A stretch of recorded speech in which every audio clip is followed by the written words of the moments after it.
Hello guys, सबैलाई मेरो YouTube च्यानलमा स्वागत छ। म फेरि एउटा अर्को भिडियो लिएर आएको छु। आशा छ तपाईँहरूले मन पराइदिनुहुन्छ भनेर है। आज मार्च 9, 2025 र अहिले समय भएको छ ठिक्क भन्नुपर्दा 5:45 युके लन्डनको टाइम अनुसार, र म अहिले चाहिँ इस्ट लन्डनको वेन्स्टेड पार्कमा छु। अनि सो आजको भिडियोमा म के भन्न गइरहेको छु भने अबको हाम्रो नयाँ जेनेरेसनहरूले चाहिँ कस्तो किसिमको एजुकेसन सिस्टम, कस्तो किसिमको यो कोर्सहरू लिने भनेर अलिकति डिस्कस गर्छु म आफ्नो एक्सपिरियन्सको आधारमा है। यो कस्तो भने अहिलेको एज भनेको एकदमै बााउन्ड्रीलेस डिजिटल एज छ कि अबको विदिन 5 to 10 इयरमा चाहिँ अब चाहिँ एकदमै आइटी सेक्टर, टेक्निकल सेक्टरमा चाहिँ एकदमै ह्युज जब अपर्च्युनिटी हुनेवाला छ। जस्तो अहिले रिसेन्टली भन्यो भने एआईको युजले गर्दाखेरि कति धेरै मान्छेहरूको यो जब खोसिने अवस्थामा छ भने अटोमेसन, मसिन लर्निङहरूले चाहिँ एकदमै मार्केट खाइराखेको छ कि।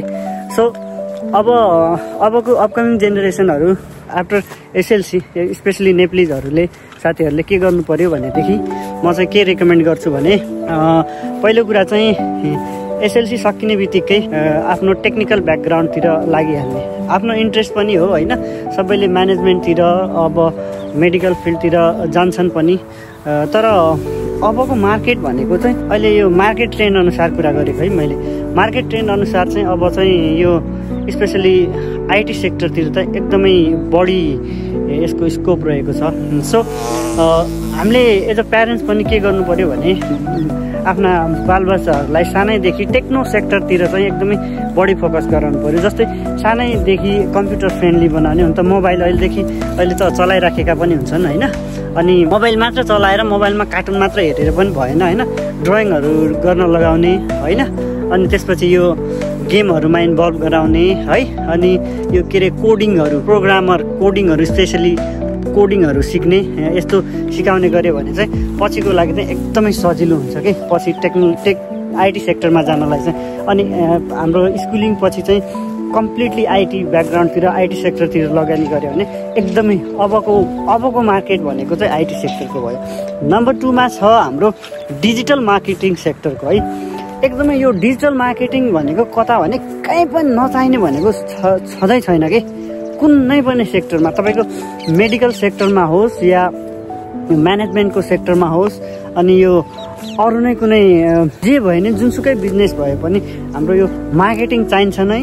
र मार्केटिङ पनि अहिले कस्तो भइदियो भनेपछि डिजिटल मार्केटिङतिर बढी फोकस भयो कि।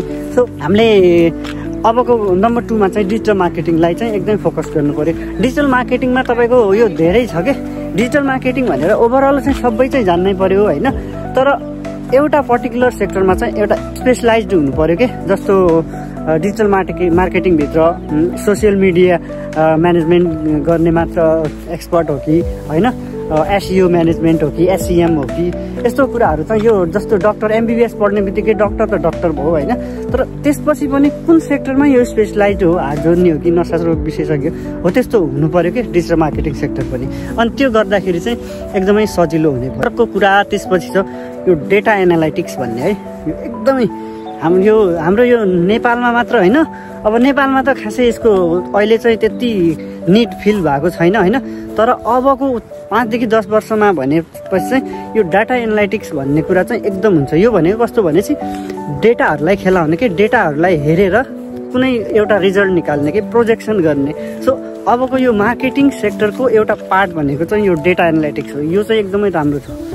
यो यिनीहरू चाहिँ अबका जल्दा कोर्सहरू भयो। अबको नयाँ साथीहरूले चाहिँ यो चाहिँ लिनुपर्ने भयो। सो अब अरू कुरा गरौँ है। अरू कुरा त्यस्तो खासै छैन। अरू कुरा त म कन्टिन्यू भ्लग गर्ने मान्छे पनि परेन, अनि अरू कुरा चाहिँ म कन्टिन्यू भ्लग चाहिँ गर्दैन।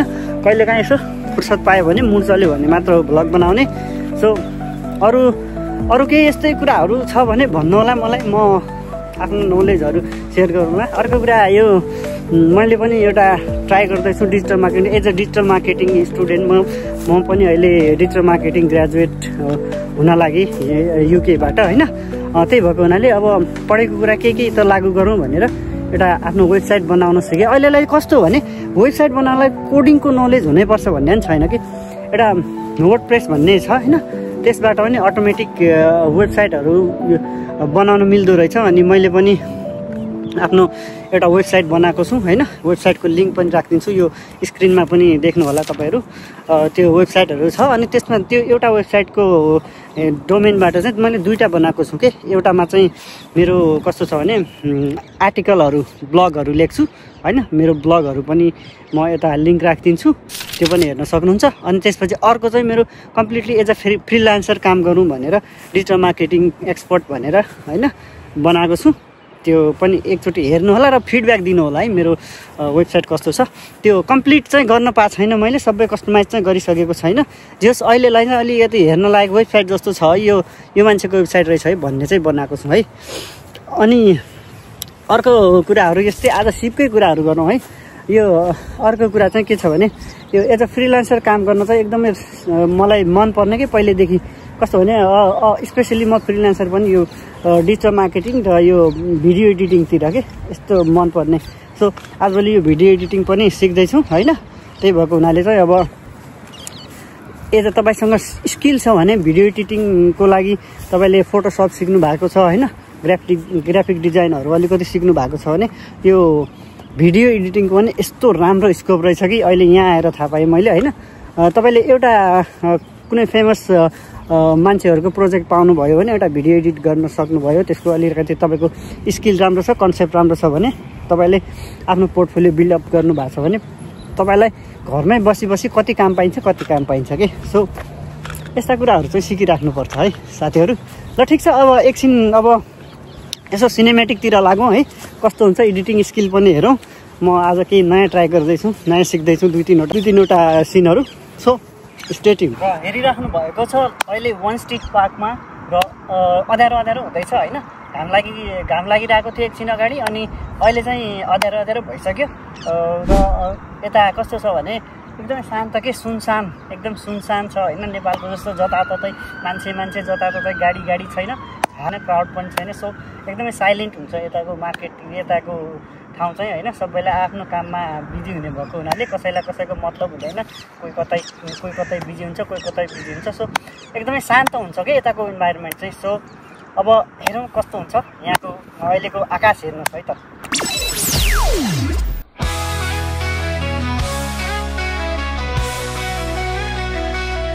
Well, they look so fine dressing up in black for a picture show.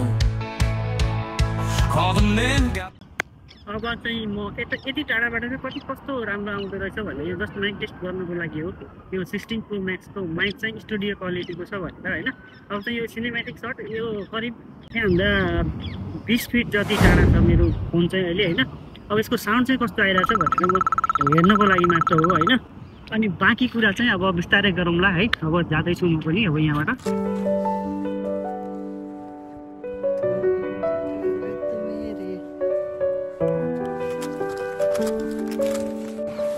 So अब यो भिडियोहरू लिइसकेपछि अब आजको भ्लग सक्नलाई म हतिर जाँदैछु। अब यहाँबाट 20 मिनट चाहिँ हिँड्नुपर्छ। अब अलिअलि हिँड्नु पनि पर्यो होइन।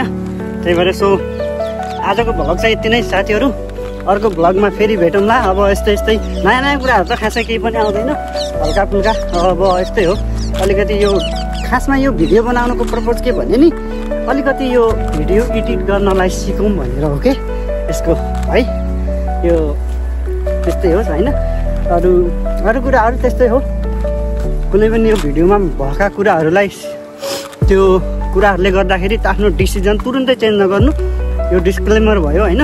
तपाईँले आफ्नो रिसर्च चाहिँ प्रोपर गर्नु होला बिफोर टेकिङ एनी एक्सन है भन्न चाहन्छु। र आजको भ्लग चाहिँ सकिन्छ। अर्को भ्लगमा भेट्ने बाचा गर्दै अहिलेलाई बिताउँछु। नमस्ते, धन्यवाद, बाई बाई।